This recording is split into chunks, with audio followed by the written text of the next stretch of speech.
this is Christina Barr. You're watching Black Tea News.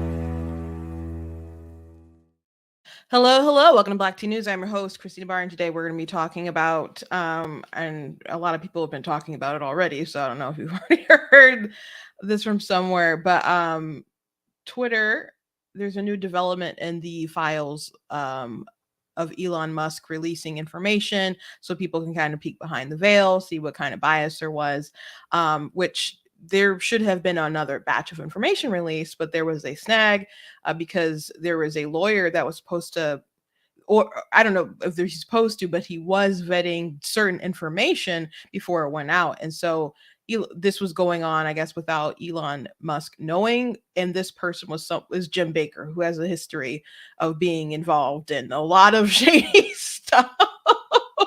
So, in the words of Elon, he was exited from the company. And when Elon was asked, did you at least try to get an explanation from him? And Elon Musk said that it was unconvincing. Also, the Georgia had their runoff the other day. As suspected, unfortunately, I definitely didn't want to be right about it, but Warnock did take the win yesterday. And I was talking to my sister today, actually, about some information that was pretty interesting. She was talking to some people from Atlanta and people who were doing like door knocking, other stuff. And the kind of information they were getting from folks on the ground is really fascinating and probably something that you won't hear in another sort of autopsy. So I'm going to, I guess, share a thing or two. One thing in particular that I found pretty interesting. So we'll talk about that as well. Also, I want to show you this snippet from this woman, this veteran in in Canada, who was told to get medical assistance in dying because she just wants like a stair lift and they're taking a long time and to do it. So euthanasia is 3% of deaths in Canada now. And since they're expanding who can get medical assistance in dying, the number will probably go up. And I think it's important to keep an eye on these stories, especially as like we played, maybe it was last week or the week before, a snippet of a retail chain that started to show commercials like glamorizing it or showcasing medical assistance in dying. So it's already being commercialized. And if we're a society that doesn't stand for life at the beginning or the end, you're going to see things like this. So I think it's important to keep an eye on it. And also, Jennifer Lawrence is being eaten up on Twitter and Variety. Variety did the interview and they posted just a quote of Jennifer Lawrence, and they had to end up deleting the tweet because they were just being thrashed. Because apparently Jennifer Lawrence, who's from the Hunger Games, she played Mystique in like X-Men, the younger one, and she was in a passenger. I think this Passengers with in some movie Bradley Cooper. She's done a lot of films, but she believes that she was like the first female action lead, which isn't true. And one thing that really bothers me about like modern actresses or even some actors who are so devoted to the woke ideology is that they act like everything that they do is so groundbreaking, and there's not enough like respect to people who came before, the artistry that came before, and not a lot of respect for the content creators themselves, but also the audience either. And they're just so breathtaking and pushing the boundaries. And if you don't like their stuff, then you're just a bad person. It's just really ridiculous. And what Jennifer Lawrence said was crazy. There are people trying to defend her and bend over backwards, but she's just wrong. It's okay to just be wrong and move on and admit some people are wrong. But it's pretty remarkable. So we're going to talk about it today. Anyway, before we jump into everything, I want to encourage you guys to go blacktnews.com, check out different content that I have on my website. Have different merch, like the Constitution is a glorious liberty document with Frederick Douglass there. And by the way, in his like goat sort of glasses there, like usually it's like pixelated squares, but they're actually stars. So I thought that was like a nice touch you guys can get. We got the My Mind in My Business. We got the Row Casey aborted shirts, the Life Wins shirts. We also got So You Are Not That Special and cute little mugs. You can give that to someone passively aggressively, I guess, for Christmas if you got a secret Santa of someone you're not too fond of. So a coworker who gets on your nerves or something, or just a joke, but among friends, whatever. But we got all kinds of stuff that you guys can get at blacktnews.com. If you like what I do here at the website, you can go to blacktnews.com/donate. It costs to stream, costs to run my website, do all sorts of stuff. And if you would like to support in that kind of way, that you can go to the website to do that. Check out different articles that I have. I think as for liking, for sharing, subscribing, doing all the things. And also, I do write books myself. I am a content creator, and I write nonfiction and fiction books, mostly fiction. I got chapter books. I got young adult books. I got historical fiction, fantasy stuff as well. I have 15 that are published right now. If you go to blacktnews.com, hit the merchandise button. There's a banner at the top with some of my books on it. It'll take you to my book website. But if you just search my name on Amazon, you'll be able to find my stuff. So you guys know that I like to start with a meme, and this meme is from Grand Old Memes, and it's at the Twitter HQ. It's a mashup of certain things, so it took some time, I guess. I mean, not the smoothest Photoshop, but I guess the gist done. So the multiple men are Jim Baker here cleaning up the scene at Twitter here. And if you're not familiar with the faces on the bodies, there was some kind of event that was obviously some kind of sting setup thing where they're trying to bag some, I don't know, right wingers at some stuff. And it didn't really work, but there were some guys who just obviously looked like they were feds. And so it's a mashup of different lore here if you follow the meme world. But yeah, let's jump right into the story here. So Elon Musk, of course, purchased Twitter. He started going through the files. He thought it was pretty bad, some of the stuff that he was seeing and viewing, about how one-sided a lot of stuff was, as far as accounts being suppressed, people being permanently banned. And then, start looking into information of like, it started to come out that they're people who have large accounts or connections to people at the HQs, they will like say like, hey, can you, look at this, do this, etc. But I know people like, for example, who have big Facebook accounts or something, and they can reach someone on Facebook if something happens. I'm not aware of too many people who are like, hey, can you do something and take this account down? So there's apparently quite a few leftists and people with connections that could get certain people's posts down or people banned or whatever. Now, there was a quick little snippet saying that the White House made request, and that hasn't been revealed. We don't know if it was like, hey, this is misinformation, or hey, this is someone's threatening Barron, the son of the president. Like, we don't have any information on the White House reaching out in that regard to suppress. And to be fair, I would like to know that. As everyone is complaining about free speech and how the government is influencing tech, because it's the government that isn't supposed to like limit and suppress. And if you have the government interfering and doing this backhanded sort of censorship, then that's obviously not good. So I do think it is fair to learn more information on that side, but they just briefly mentioned it and said it's not even at all in the least bit. And so the Biden campaign, there was an example where the Biden campaign, there's a couple things and then the people at Twitter would reply, it's handled. But you could say, well, there's a difference between like Biden, just it's his campaign. It's maybe shady, but it's not anything that's like a First Amendment violation. Okay. But things get really sketchy when you consider the Hunter Biden laptop story and the whole big coordination against that getting out. It was a huge October surprise and people suppressed it. They really suppressed it on social media. The FBI was like, "Hey, there's some misinformation or Russian disinformation going on." You heard Mark Zuckerberg from um, Facebook say that they had got like a heads up from the FBI, and they didn't say specifically that the Hunter Biden thing was the misinformation, but they saw it and they figured that was it. And but the FBI, who knows what kind of game they're playing here, because they had access to the laptop. They absolutely knew that it wasn't Russian Russian disinformation.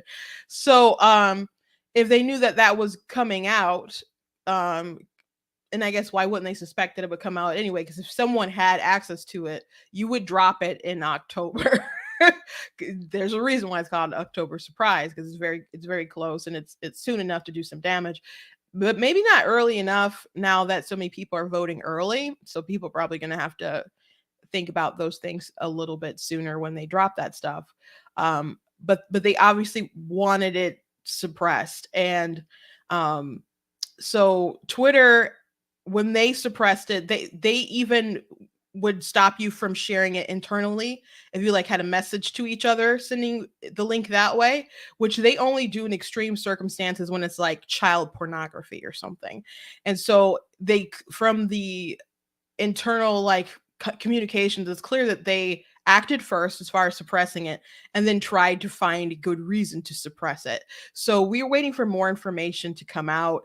It's a pretty big deal, especially like I would like to know where's a smoking gun. When did it all kind of start with the coordination with the FBI? Like, hey, we gotta we gotta make sure that this is like not spread on social media. We gotta like just put out this like, hey, watch out for the Russian disinformation. Like who started that? Who started, the let's get all these national security people to sign on and say that that it's Russian disinformation. Something that, by the way, Joe Biden repeated on the debate stage to make it look like Trump is lying or exaggerating or whatever, even though it was absolutely true. And of course, Biden obviously knew that it was true. So it's obviously not a good thing. This man is now the president.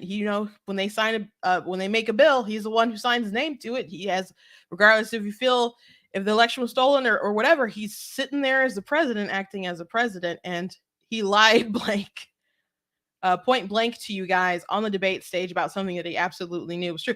And the Hunter Biden story is bigger than Hunter Biden making sex tapes or doing porno and crack and all that kind of stuff. It is important how his business dealings are tied up with his father. They even got a former business partner to do an interview and talk about it or try to get the word out, but they just ignored it because they didn't want it to be a real thing. But it was. So anyway, we were waiting for more information to come out, and Barry Weiss, who was with the New York Times but left because they're just petulant children who don't respect any differing viewpoint, which, by the way, she's not right wing at all. She's just not insane. And but there was some kind of pause, and people were wondering why wasn't there more information that came out. So what happened was that they found out that there was a lawyer who was vetting information. um and this lawyer is Jim Baker, who I showed in the meme. So this is from the New York Post. A lot of people have written about it. Elon Musk fires Twitter lawyer James Baker over suppression of documents on Hunter Biden story. Elon Musk has fired Twitter's deputy general counsel James Baker over his alleged suppression of internal documents about blocking the post Hunter Biden's laptop expose in light of concerns about Baker's possible role in the suppression of information important to the public dialogue. He was exited from Twitter today, Musk tweeted Tuesday. I like how he said he was exited. Musk added that he questioned Baker before his firing about the events surrounding the laptop suppression scandal and that the lawyer's explanation was unconvincing. Baker, a former top FBI lawyer, was discovered to be secretly vetting the internal Twitter documents before they could be reviewed by journalists, leading to a delay in the release of more material related to the company's censorship scandal. On Friday, the first installment of the Twitter files was published here. We expected to publish more over the weekend. Many wondered why there was a delay. Independent journalists met to BB tweeted on Tuesday. We can now tell you that part of the reason why on Tuesday, Twitter Deputy General Counsel and former FBI General Counsel Jim Baker was fired. Among the reasons, vetting the first batch of Twitter files without knowledge of new management. So Elon was unaware of this. Tabibi further revealed that former Wall Street Journal and New York Post writer Barry Weiss is also involved in reviewing the social media giant's internal documents related to the Post's Hunter Biden story, and that it was she who discovered Baker's involvement, which Musk was unaware of. The process of producing the Twitter files involved delivery to two journalists, Barry Weiss and me, via a lawyer close to the new management. However, after the initial batch, things became complicated. He added that Weiss discovered that the person in charge releasing the files was someone named Jim. When she called to ask Jim's last name, the answer came back, Jim Baker. Tabibi added in a tweet, "My jaw hit the floor," says Weiss. He said the first batch of files both reported received a marked Spectra Baker emails. Baker is a controversial figure, Tabibi wrote. He has been something of a zealot of FBI controversies dating back to 2016 from the Steele dossier and the Alpha server mess. He resigned in 2018 after an investigation into leaks to the press. The news that Baker was reviewing the Twitter files surprised everyone involved, to say the least. New Twitter chief Elon Musk acted quickly to exit Baker Tuesday. Isn't it interesting how, oh my gosh, that's my dad. He knows I stream during this time. Thanks again, Dad. I guess I should have turned my phone off. It's amazing how people can just fail upwards if they're on the right side. And we don't mean right like noble, just like if you're on the left, you do a bad job, like you're a disgraced FBI lawyer agent person, you get fired. Oh, guess what? You can go do your shady stuff at Twitter. It reminds me of our energy secretary is Granholm, right? Jennifer Granholm. It's so funny when people who don't live in Michigan and I tell them, I'm like, yeah, sorry about that. It's not my fault. But I'm like, you know that Jennifer Granholm was the governor of Michigan. And while she was the governor of Michigan, we call that, you know, that time period, the lost decade. Their mouth would just drop. Because this is someone who didn't do a good job and ended up being elevated to energy secretary so they can do a poor job on a national level. So when people look at the high gas prices and whatever, it's like, oh gosh, we're living in another failed or lost decade. Which, by the way, Biden is so happy. He's like, oh, it's reported that the gas prices are lower than before Putin's invasion. Oh, so they're just Biden high now, because they're still higher than they were when Trump, when was office. It was in office. So, if it goes back up, I'm sure he'll just blame someone else too.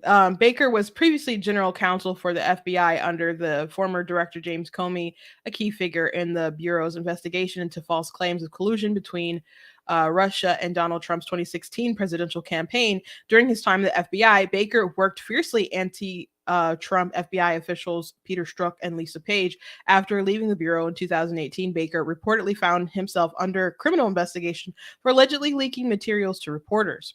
Baker has stood by his conduct while at the FBI and with regard to the Russian probe. This summer, Baker also was a star witness for special counsel John Durham in his case against former Hillary Clinton lawyer Michael Sussman, who was found not guilty in May of lying to the FBI.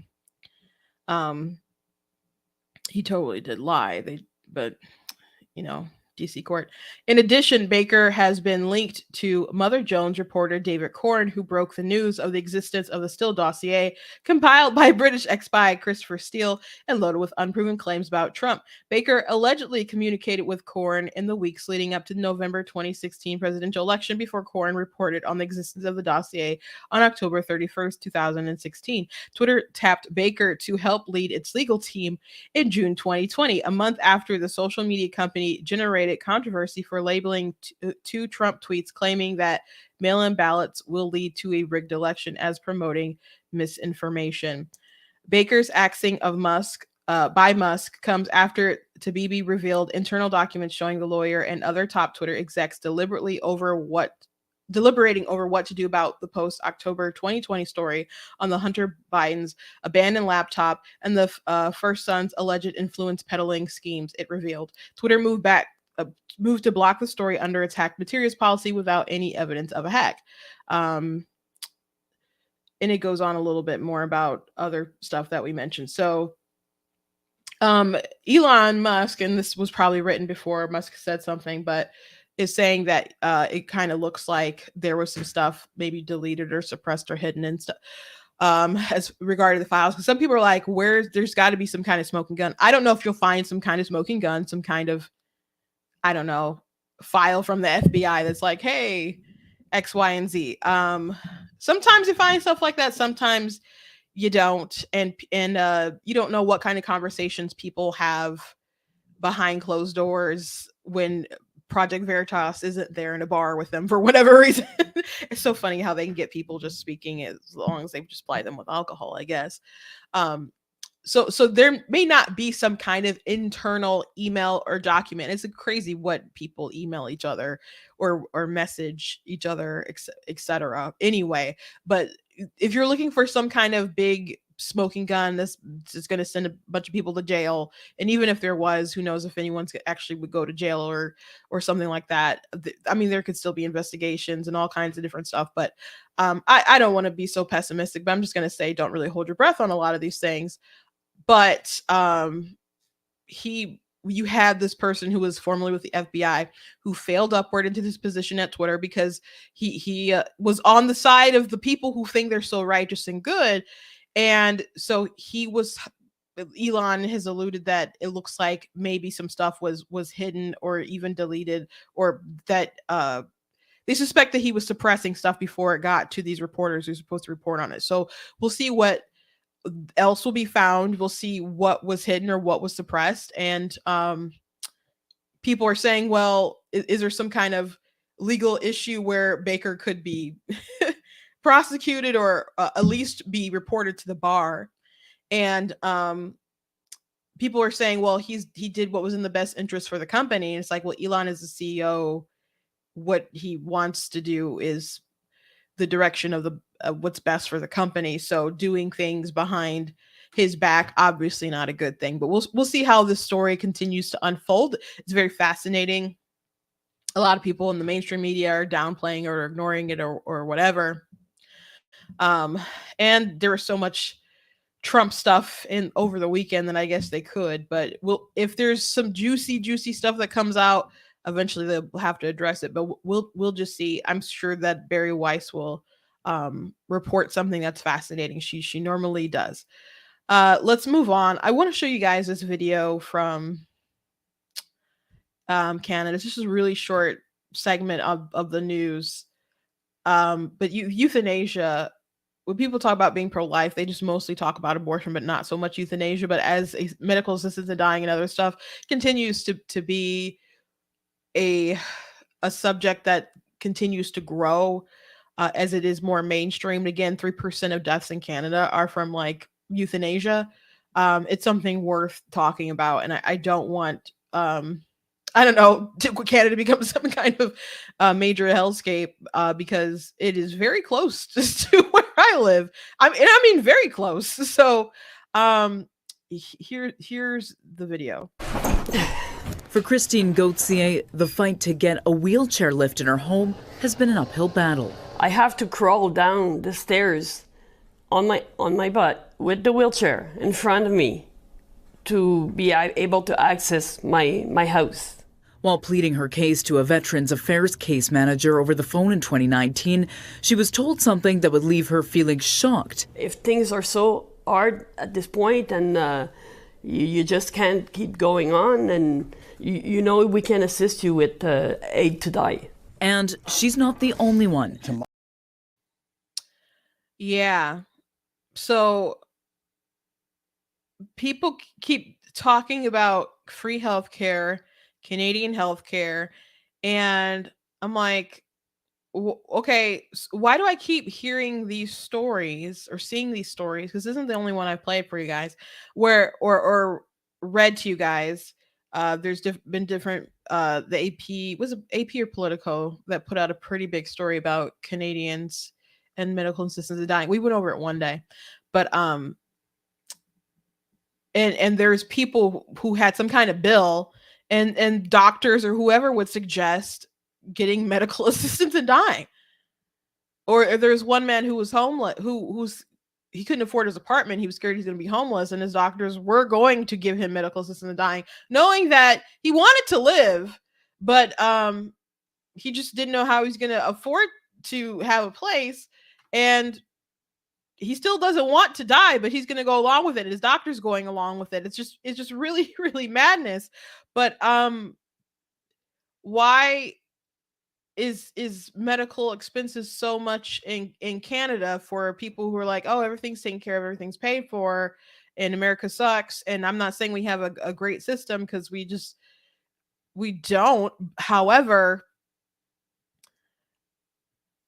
when people are like, oh, it's free, which nothing is free, but you have to recommend to people to kill themselves. That's pretty amazing. That in an awful, awful, awful, awful, awful way. So,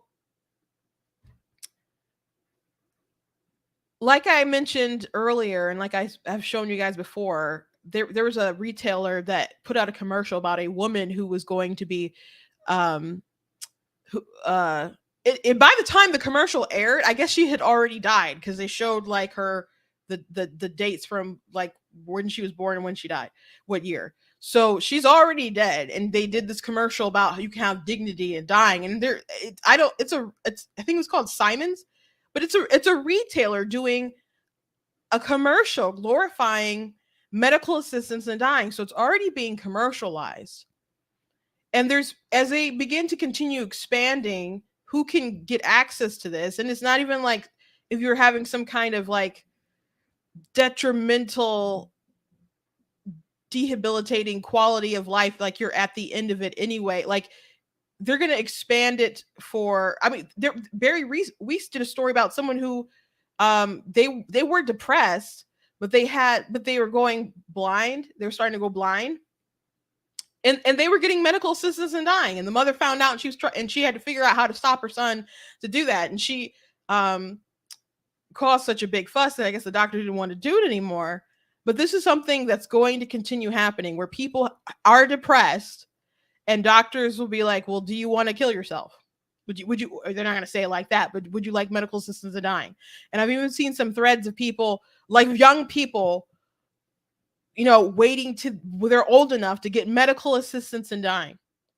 So if we are a society that does not fight for life, and people will say, well, it's all about people being able to exercise their body autonomy to do X, Y, and Z. Why do you think that the government needs to subsidize this? Because we're putting our rubber stamp on this being a thing that people should be able to do. Why should we as a society, if there's a young person who's 17 or barely lived their life, saying, I don't want to do this anymore, we should, and be like, sure, we can help you do that. We're not too far off, I guess, from like in Futurama, they had these suicide booths. If I was on YouTube or TikTok or something, and I said, hey, I want to help you kill yourself or something, like I'd probably have my account banned. Like, you suggesting or telling someone to kill themselves, that is a huge offense on social media. That is against community standards, but it is a profession that people get paid for. It's remarkable. It's remarkable. Someone left a comment and said people should have the right to choose. Uh, doesn't explain why people should subsidize it, support it. And it's the same thing with abortion too. Like people should have the right to choose. Well, can you will your you can't will your baby out of existence. Like you want people to pay for it, you want people to support you, you want people to not even shame you or anything like that. You want everybody to be a part of the sacrilege of abortion. Like you want support of it. And in places like Canada, you get it's paid for, and then people and in the US, like federal dollars supposed to be stopped from funding it. In some places you can get like local or whatever, but in my state, you which they just passed a huge like abortion thing that changed the constitution, but the people who are behind that 2 years in 2019 and 2021, they tried to repeal laws that stop taxpayer dollars from funding abortion, paying for abortion. And so I'm pretty sure that what they got through now is going to be able to do that. They would claim that's not true, but it's obviously what they wanted and what the ACLU wanted and Planned Parenthood and whatever wanted. So it's not that they wanted a private matter of you choosing what to do. They want society participate as a whole. So it's really not about individual choice. It's not about individual bodily autonomy. It's you have an idea and you want in society to go along with it. And I say as a society, this is not something that we should normalize, that we should subsidize, that we should commercialize at all, in the least. It's immoral. It's immoral. If you disagree, you just disagree, and we'll have to debate about it or something. But you got young kids. Sometimes you make decisions as a society on the whole just for the purpose of the benefit for the society. Like child support, for example, is not about a father's freedom. It's not about his personal freedom with his bodily autonomy, because I mean, and his income is an extension of his bodily autonomy because he uses his body to earn it. People don't want to look at it that way, but it is so. It's not about his autonomous decisions as a man. It's not whether he wants to accept accountability as a father. It's you have a child and you have a responsibility for that child because it is in the best interest of that child, in the best interest of in society that child is taken care of. There's a reason why we have laws against hard drugs, not because your bodily autonomy is so precious that it outweighs the benefit of society of people not running around on heroin all the time. So and we as a society believe that there's certain things that are for the benefit of society. For example, all these people who push universal health care will say, and I'll say, we don't have it in the US, and I'll say, well, I'd rather pay out of pocket, or I know people who have the best sort of health care that you can get, like the gold standard. They work for Blue Cross Blue Shield. Or they use great stuff to be able to pay for their children who have disabilities and other stuff like that. And they're like, no, but you should still, even knowing that if we have some kind of universal health care, how people suggest with Medicare for all, or the plans that Bernie Sanders and other people pitch, that it'll eventually get rid of the private healthcare market or severely hinder it to the point where it's basically gone. They don't care because they believe in the ends will justify the means. And they say it's for the benefit of everybody. Screw what you individually want, because they believe it's for the greater good. So they believe that we as a society have some sort of benefit to obligation to each other. But they just don't want to apply that to abortion or whatever, or a mother being pregnant and carrying her child to term for 9 months. But they believe a stranger should have to pay for your health care. It just doesn't add up to me. It just doesn't add up to me. But let's move on, because this Jennifer Lawrence thing is pretty fascinating. So Jennifer Lawrence did an interview with Variety, and Variety quoted Jennifer Lawrence, and they ended up deleting a tweet about it, but the video is still up. But they were getting corrected in the video a lot, because what she said was ridiculous, and you guys can make your own assessment here. But yeah, definitely ridiculous. I remember when I was doing Hunger Games, nobody had ever put a woman in the lead of an action movie because it wouldn't work. We were told girls and boys can both identify with a male lead, but boys cannot identify with a female lead. Oh, absolutely. And it just makes me so happy every single time I see a movie come out that just blows through every single one of those beliefs and proves that it is just a lie to keep certain people out of the movies, to keep certain people in the same positions that they've always been in. And it's just amazing to watch it happen and watch you at the helm.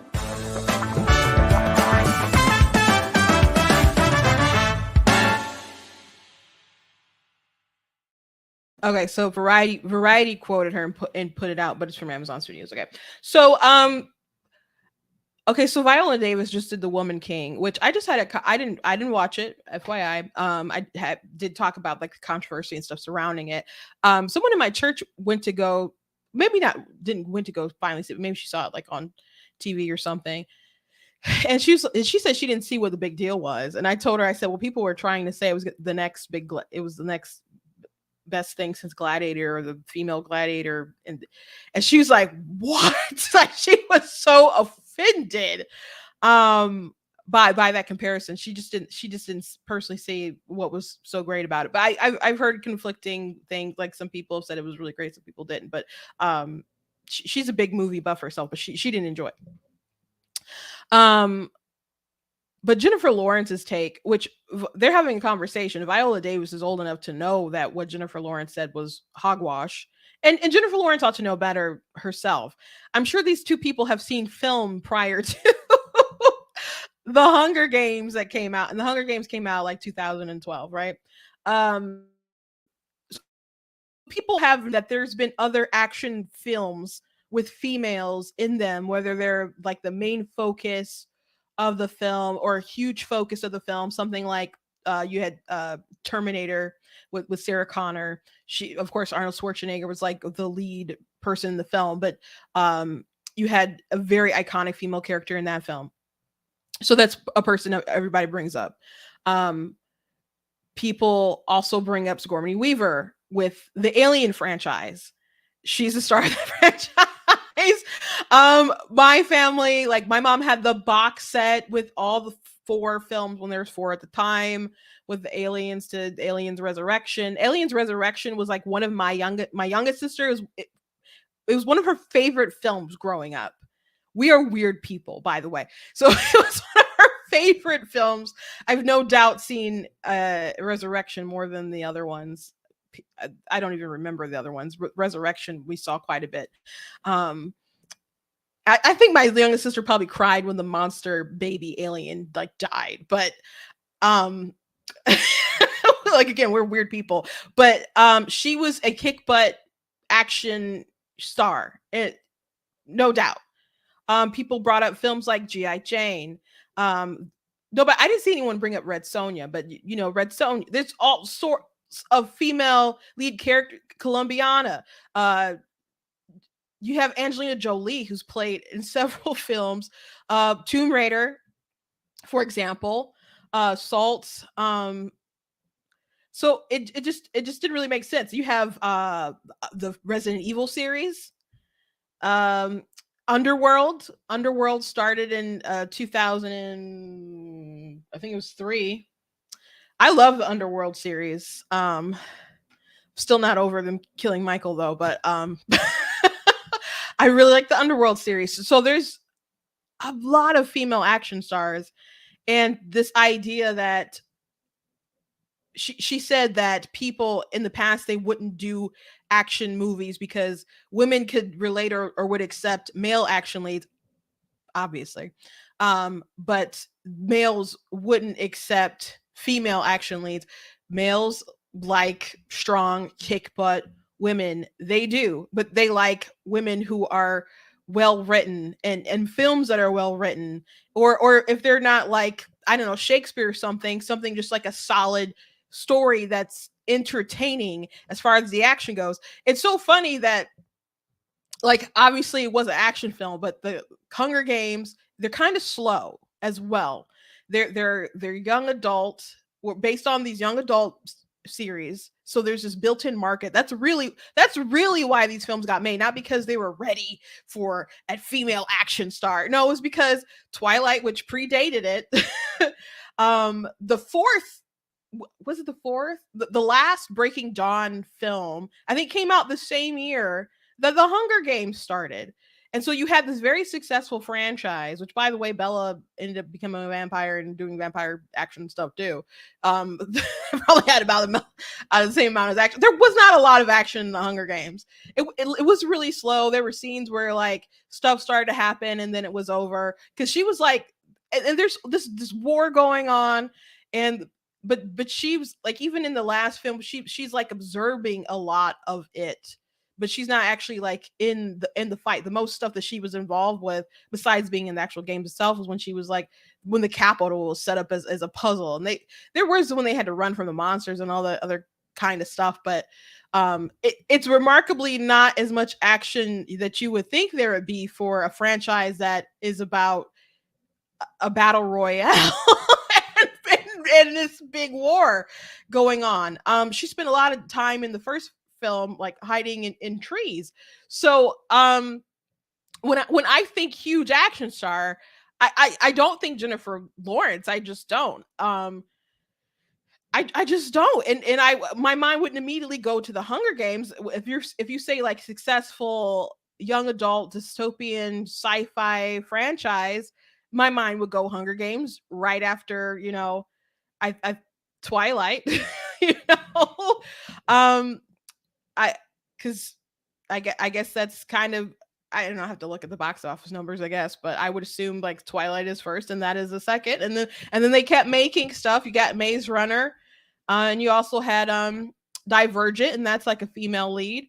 Um, but Jennifer Lawrence is like the star of that franchise. But a lot of people's like, is she gonna pick Gail? Is she gonna pick uh PETA? Like, which, I call Gale Baby Thor because he's a Hemsworth, and he's the younger brother of Chris. But um there's just a lot of reasons why people went to go see those films. But and I'm aware that men went to go see it, but isn't like young adult women, teenage girls, the audience, like the people who like bought the book, invested in the book, they knew there's a built-in audience, so they went ahead and they made the film.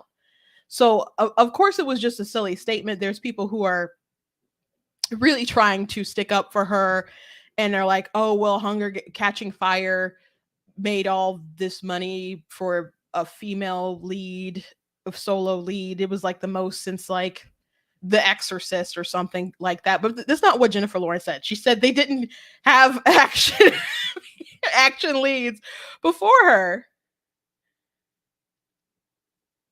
Yeah, someone said, is it racist that this white woman overlooked Pam Grier?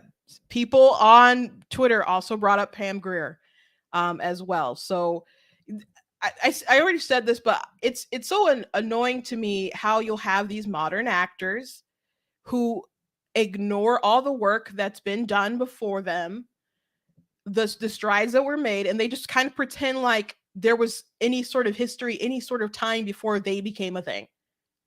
And I don't think she means to do that on purpose, but there was obviously female action stars before her, and Viola could have like corrected her as well.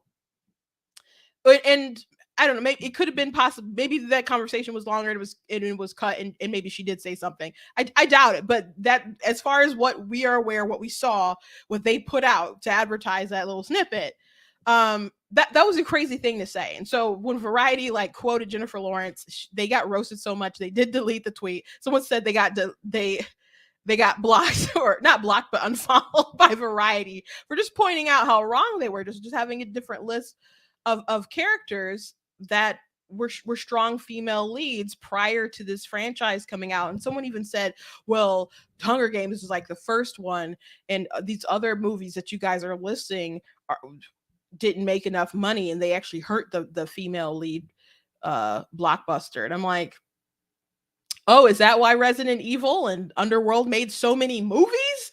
Because they just kept making them. They just continued to make them. So and it's not even like Resident Evil was great. Like, I mean, the first one, yeah, and the first couple, but then it was just like, man, there's some. It didn't finish strong. We'll just say that. But they're so hung up on their narrative that if you don't like what I like, it's because they're sexist or racist. What so people often mention like past female heroines because there's also like this narrative. If you don't like characters like Korra from The Legend of Korra or Rey from Star Wars, is because you don't like female leads. And people say, no, we liked Buffy. They'll say, no, we like Sarah Connor.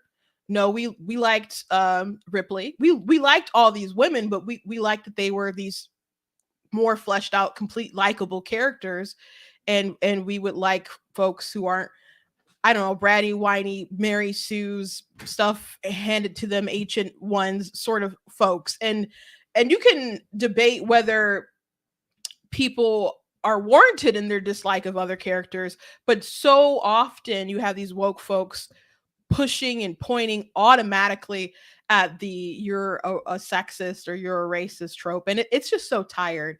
It's just really so tired. How the critics act, how these fans act that are trying to uphold the woke actors and the woke critics. And there's other examples as well. The person who played, I'm sorry, I don't know his real name, Shang-Chi. And like, you're not saying it right. That's how Jim Starlin, the creator of the person who created it, said Shang-Chi. I could pull up an interview with them and he'll say Shang-Chi. So I'm not going to say it the way that the MCU does. I'm going to say it the correct way, which is Shang-Chi. He said some pretty controversial stuff himself. About it also sound like ungrateful, like didn't know the history where it came from, but he was upset at some comments that director Quentin Tarantino mentioned how with these Marvel movies and stuff, people go see the movies, but they're not going to go see, like, there's not really any like action stars like there used to be in the time of Arnold Schwarzenegger and Stallone. There's not huge stars like that anymore. It's you go and you see product, right? And there's a lot of people who could have done the role that they casted him for, I'm sure. And so he talked trash about Quentin Tarantino and basically said if folks like him were still had the say so, then folks like him wouldn't be cast. And I'm like paraphrasing his conversation. And people pointed out, like, are you serious? Like, Quentin Tarantino has a love of Asian film. He's brought, work to show stuff that was done in Hong Kong and other places, like on a national scale or global scale. And then there's how he's uplifted have strong female leads. Samuel L. Jackson. Like, people are like, what are you talking about? But people, they're so, I don't know, desperate to have a narrative that they just can't have any respect for reality. So I don't know. It's just a really annoying time to be invested in film or anything like that, which I'm not really per se, but I thought that was a fascinating thing from Jennifer Lawrence, and a lot of people are talking about it because this is just the sheer ridiculousness of it is astounding that she could say it, that Viola Davis would just like kind of nod her head, go along with it. And it is amazing to see people on Twitter simping so hard for something that she said that was so obviously wrong. But it's the world we live in, I guess. Lastly, before I go, I just want to quickly, I guess, mention a conversation that I had with my sister about Herschel Walker and the Georgia race. And people are going to do like these autopsies to see like what all went wrong. But she was talking to some people she knew from Atlanta. And FYI, my sister used to be the urban outreach director and female head of women engagement of the RNC. She also used to work in Michigan over like Wayne County and she started from like working in the Detroit office and worked her way up eventually to go to the RNC. So we all have like a big background in politics, and we know stuff. So she was talking to some of her contacts from Atlanta who were doing door knocking and stuff for the election. And so she heard heard people give feedback about some stuff that probably isn't going to be on any kind of survey or anything. That is pretty fascinating. When they door knock and they would talk to white men, they would say that they did not like the fact that Herschel Walker was a deadbeat dad. So Herschel Walker, he could have won when Kemp won. Kemp won significantly in his race. Significantly. And Warnock did not win because, you know, Kemp was on the same ticket with Herschel Walker, and some people still went ahead and voted for him. But there are people who still split their ticket, and they obviously didn't have the same percentage points, or else Herschel Walker would have won and not needed to be defeated in the runoff.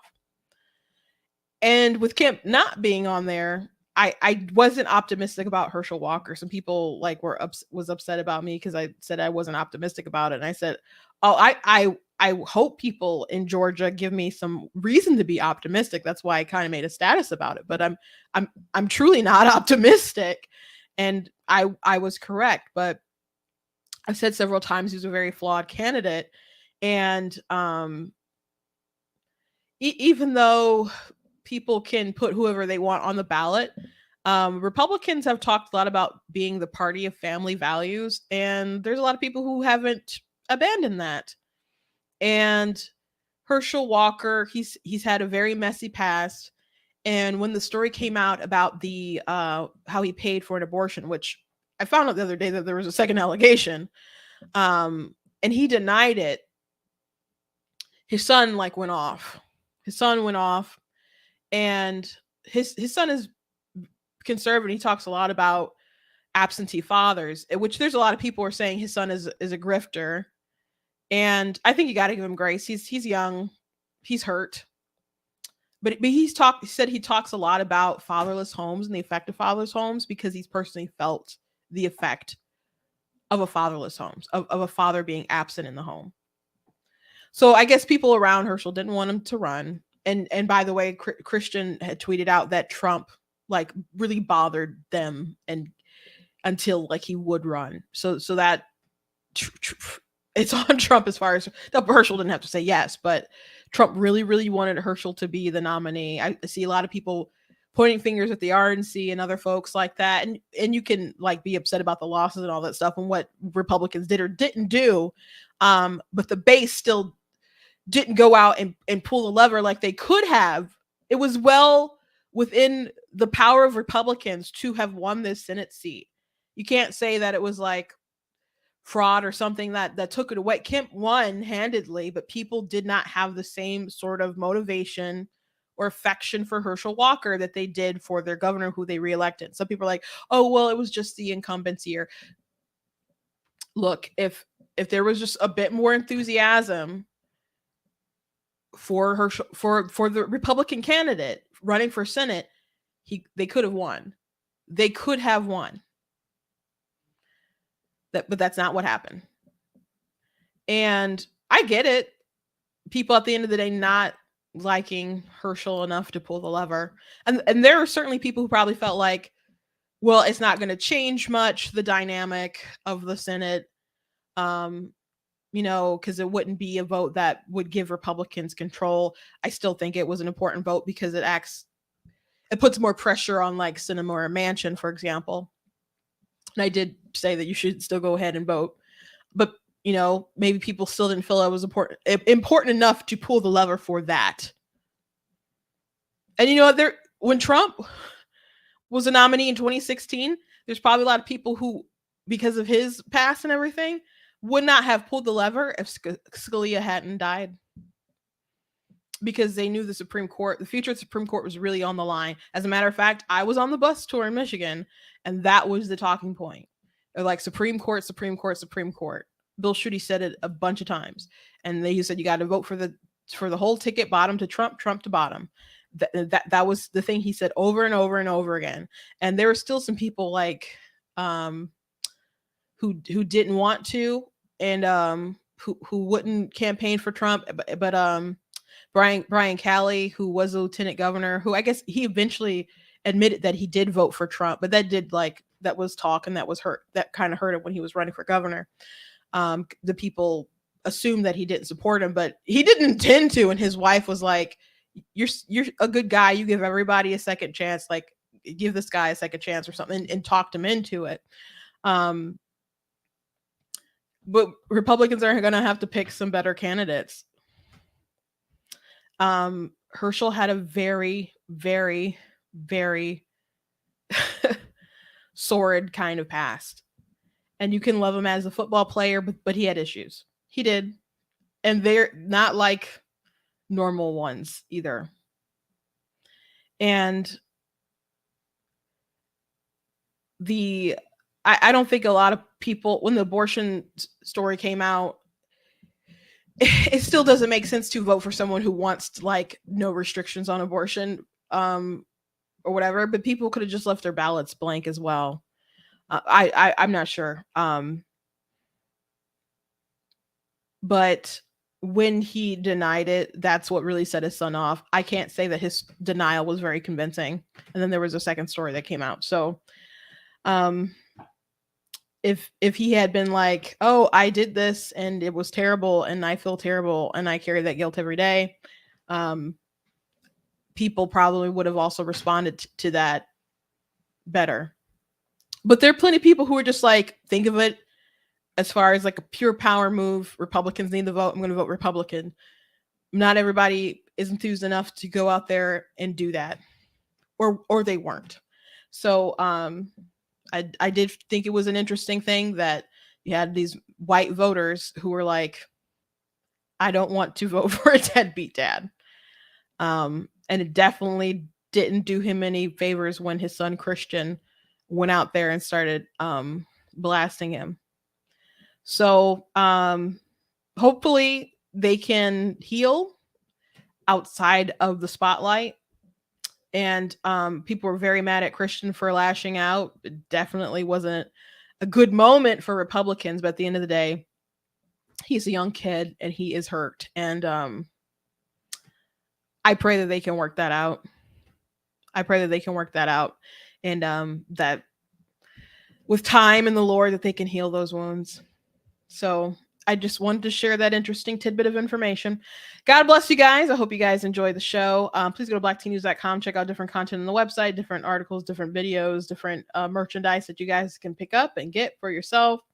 You guys can get stuff like the pro-choice men are sus, as in suspect. Pro-choice men, their motivations are always kind of, well, just say suspect. That's why I made the shirt. The You Are Not That Special, I got that on a shirt as well.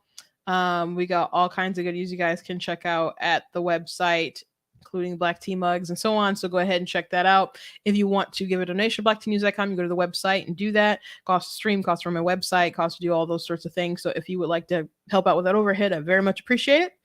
And I will see you guys tomorrow. God bless you.